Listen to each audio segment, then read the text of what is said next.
स्वागत है दोस्तों आपका इस वीडियो में। और इस वीडियो में मैं बात करने वाला हूँ लेक्चरेट के बारे में, जो कि हमारा जीटीओ का एक टास्क होता है। डे 1 पे हमारे लास्ट टास्क होता है लेक्चरेट। तो लेक्चरेट में मैं बताना चाहूँगा कि हमारा जो ग्रुप होता है जीटीओ का, उसमें हम लोगों को एक टास्क दिया जाता है। एक प्लेटफॉर्म पे हम लोगों को 3 मिनट एक गिवन टॉपिक पे बोलना होता है, और हमें एक कार्ड दिया जाता है, उसमें से हमें टॉपिक चुनना होता है। उसमें एक टॉपिक डिफिकल्ट होता है, 2 मीडियम होते हैं और एक सबसे ईजी होता है, ताकि जो भी कैंडिडेट है वो कुछ ना कुछ तो बोल ही सके। और जो मैं अपना लेक्चरेट देता हूँ उसके लिए मैं ये लाइन यूज़ करता हूँ इनिशियली, आप भी यूज़ कर सकते हैं, like good morning, good afternoon, depending on the time. Today I am going to express my views on the topic so and so. यहाँ पे आप अपना टॉपिक का नाम डाल सकते हैं।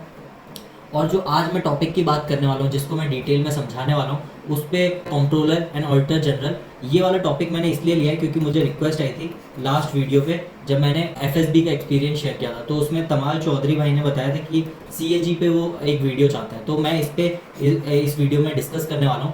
वैसे मैं बता दूँ कि जो लेक्चरेट होता है उसमें आपका कॉन्फिडेंस मैटर करता है। तो ये जो कॉन्फिडेंस है तभी आएगा जब आपके पास नॉलेज होगी, कंटेंट होगा। तो ये जो कंटेंट बढ़ाने का तरीका है, इसका एक ही तरीका है, या तो आप न्यूज़पेपर रीड कीजिए, या तो आप बुक्स पढ़िए, और ये सब चीज़ों के बारे में जनरल अवेयरनेस अपनी स्ट्रॉन्ग रखिए। जो टॉपिक हम लोग आज करने वाले हैं सीएजी, ये एक स्टैटिक टॉपिक है। तो ऐसे टॉपिक्स बहुत ही डिफिकल्ट हो जाते हैं जब हम लोग लेक्चरेट में बात करते हैं। तो ज़्यादातर लोग लाइक सीएजी और ऐसे सिमिलर स्टैटिक टॉपिक्स को नहीं चुनते हैं during the lecturette time. But ये अगर आप चुन लेते हैं, मतलब आपको नॉलेज है, इससे आपका कंटेंट भी दिखता है कि बंदे ने पढ़ाई की हुई है और वो श्योर है कि वो डिलीवर कर सकता है। तो चलो अब डीपली डिस्कस करते हैं व्हाट इज़ सीएजी। तो मैंने जैसे कि बताया कि CAG stands for controller and auditor general. इसमें कंट्रोलर का जो मतलब है, इसका मतलब होता है कंट्रोल। लेकिन इसका मतलब तो कंट्रोल होता है, लेकिन इंडिया में जो कॉन्सेप्ट है सीएजी का, उसमें सिर्फ इसके पास पावर होती है ऑडिट करने की। जो भी सरकार या स्टेट गवर्नमेंट या यूनियन गवर्नमेंट खर्चा करती है, और वो खर्चा करने के बाद ऑडिट करने की जिम्मेदारी होती है सीएजी की। और सीएजी चेक करता है, वेरीफाई करता है कि जितना खर्चा बोला गया था, जहां बोला गया था वहां खर्चा प्रॉपरली हुआ है कि नहीं।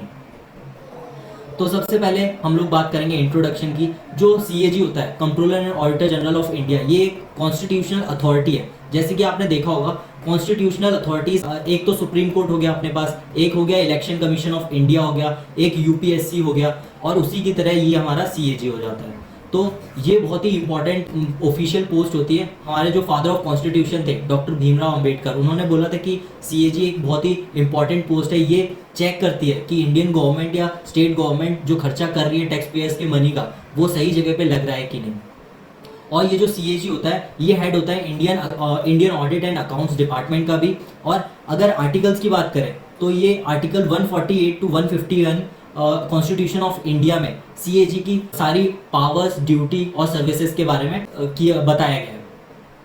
और अभी करंटली अगर हम लोग सीएजी की बात करें तो वो है farmer lieutenant governor of UT Jammu and Kashmir, GC Murmu. और ये वाला जब इनको अपॉइंट किया गया था एज अ सीएजी, तो ये बहुत ही कंट्रोवर्शियल रहा था, क्योंकि सीएजी का अपॉइंटमेंट का तरीका कोई भी फिक्स नहीं है। तो इसकी वजह से ये ज़्यादातर जब भी अपॉइंटमेंट होते हैं, ये बहुत ही कंट्रोवर्सीज में फंस जाते हैं।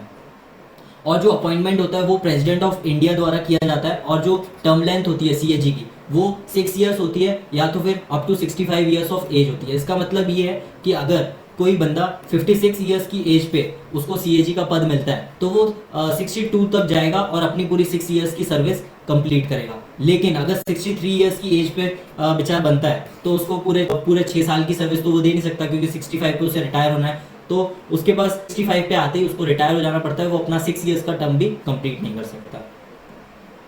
तो अब हम लोग बात करते हैं कि ड्यूटीज़ क्या होती हैं हमारे सीएजी की। बेसिकली ये ऑडिट करता है गवर्नमेंट रिपोर्ट्स को। तो ये गवर्नमेंट्स की जो एक्सपेंडिचर होते हैं, उसमें आता है receipts, expenditure from the consolidated fund of India और स्टेट। और जो यूनियन टेरिटरीज होती है, जिसमें लेजिस्लेटिव असेंबली होती है, उनकी जो रिसिप्ट्स और एक्सपेंडिचर होता है, उनको भी ये ऑडिट करता है। उसके अलावा trading, manufacturing, profit loss accounts, balance sheets, और जो सब्सिडियरी अकाउंट होते हैं जो गवर्नमेंट डिपार्टमेंट में रखे होते हैं, और accounts of stores and stock kept in the government offices, तो ये भी ऑडिट करता है सीएजी। गवर्नमेंट कंपनीज, जो हमारी कंपनीज एक्ट 2009 के अंडर बनाई गई थी, उनके भी खर्चों को ऑडिट करता है। कॉरपोरेशंस जिसमें बाय पार्लियामेंट एस्टेब्लिश की गई हो या कंसोलिडेटेड फंड का फंड ऑफ इंडिया का इन्वेस्टमेंट हो उनको उनकी भी खर्चों को ऑडिट करता है। अथॉरिटीज़ और bodies financed by the consolidated fund of India, state governments और anybody or authority not substantially financed by the consolidated fund the audit which may be interested to the CAG। अगर ऐसा लगता है government को या CAG को कि हम लोगों को किसी कंपनी के खर्चों को ऑडिट करना है क्योंकि उसमें कुछ इरेगुलरिटीज़ मिलती हैं, तो CAG को ये जिम्मेदारी दी जा सकती है कि वो उसकी रिपोर्ट्स को ऑडिट करे और सबमिट करे प्रेसिडेंट को, अगर यूनियन का केस है, और अगर स्टेट का केस है तो वो गवर्नर को सबमिट करेगा। और ग्रांट्स और लोन्स को भी ये ऑडिट करता है जो गवर्नमेंट द्वारा दिए जाते हैं वेरियस अथॉरिटीज़ और बॉडीज़ को। जैसे अगर कोई अथॉरिटी है वो रोड बनाने के लिए लोन मांगती है गवर्नमेंट से, लेकिन पता चलता है कि उसमें कुछ इरेगुलरिटीज़ हैं और रोड वहाँ पे बनी नहीं है, तो इसका भी ऑडिट करवा सकती है गवर्नमेंट CAG की हेल्प से। और इंटरेस्टेड ऑडिट्स भी होते हैं जिसमें गवर्नमेंट बोल सकती है कि पंचायती राज इंस्टीट्यूशंस और अर्बन लोकल बॉडीज़ मतलब म्यूनिसिपल कॉर्पोरेशन ऑफ बॉम्बे, तो ये ऐसी जो बॉडीज़ होती है जो शहरों को चलाती हैं, वहाँ का मैनेजमेंट देखती हैं, तो इनका भी ऑडिट CAG कर सकता है। अब बात करते हैं कंपनसेशन की कि मिलता कितना इनको महीने के हिसाब से। तो the salary and the other conditions of service of CAG is determined by the parliament of India, और इसका एक एक्ट होता है जिसका नाम है the controller and auditor general act 1971, जिसमें duties, powers and conditions of service mention है।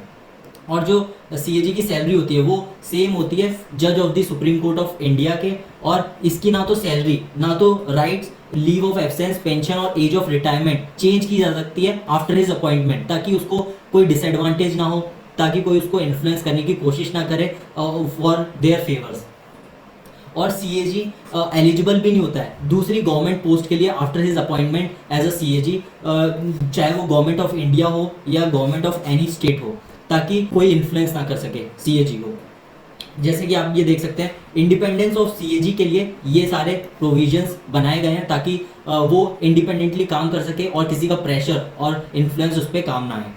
और जो CAG की सैलरी होती है वो होती है 2.5 लाख रुपए पर मंथ, और इस US डॉलर्स में कन्वर्ट करेंगे तो $3,300 पर मंथ। अब बात करते हैं रिमूवल की। रिमूवल एक बहुत ही इंपॉर्टेंट पार्ट है। ये बिल्कुल वैसा ही है जैसे हम लोग सुप्रीम कोर्ट ऑफ जजेस को हटाने के लिए प्रोसीजर फॉलो करते हैं, वैसे ही हम लोग CAG को हटाने के लिए फॉलो करते हैं, क्योंकि ये भी बहुत ही इंपॉर्टेंट पोस्ट है। CAG को हटाने के लिए हम लोगों को बोथ हाउसेज ऑफ पार्लियामेंट में एक स्पेशल मेजॉरिटी चाहिए, और स्पेशल मेजॉरिटी होने के बाद इसको हटाया भी बस on the grounds of proved misbehaviour और इनकैपेसिटी। प्रूव्ड मिसबिहेवियर का मतलब है कि अगर कोई हायर ऑफिशियल है और वो कोई छोटी बात करता है, मतलब वो उसके पोस्ट के लेवल की बात नहीं है, मतलब डिस्क्रिमिनेशन करता है या कोई ऐसी बात करता है जिससे हार्मनी और इंटीग्रिटी ऑफ इंडिया अफेक्ट हो सकती है, तो उस बेसिस पे इसको हटाया जा सकता है। और इनकैपेसिटी मतलब अगर कोई मेंटली स्टेबल नहीं है, अगर वो केपेबल नहीं है अपनी सर्विसेज को देने के लिए, तो उसको हटाया जा सकता है। और मैंने एज के बारे में बता दिया, 65 ईयर्स तक